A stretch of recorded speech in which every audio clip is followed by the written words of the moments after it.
तर मित्रांनो हे बघा, आपण आहे ना कुरळी या गावी आलेलो आहोत आणि वाडा पण बघितला आम्ही. कुरळी या गावचं एक खंत आहे गावातल्या लोकांना शासनाशी, की तुमच्या जमिनी गेल्यात धरणग्रस्त धरणात, पण यांना पैसेच मिळाले नाही. 1,200 मिळाले, पण ते तवाच्या नियमानं 20,000 रुपये हेक्टरनं. अच्छा अच्छा.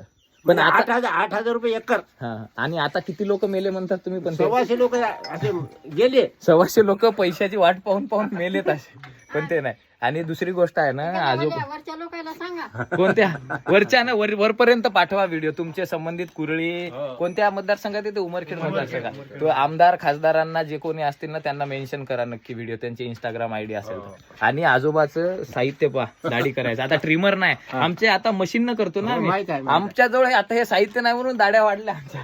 बघा, तुमच्याकडे आहे. आमचे पोरं तुमच्या वयाच्या आता करतात ना, करतात, कारण मशीन न करतात ना, तेच म्हणत आहे. हे बघा, हे जुनी पद्धत आहे दाढी करायची, आहे की ना? ठीक आहे, चला असं जुन्या गोष्टी जरा पाहून आहे ना खूप आनंद होतो मनाला, म्हणजे तृप्त होतं मन. ठीक आहे, चल.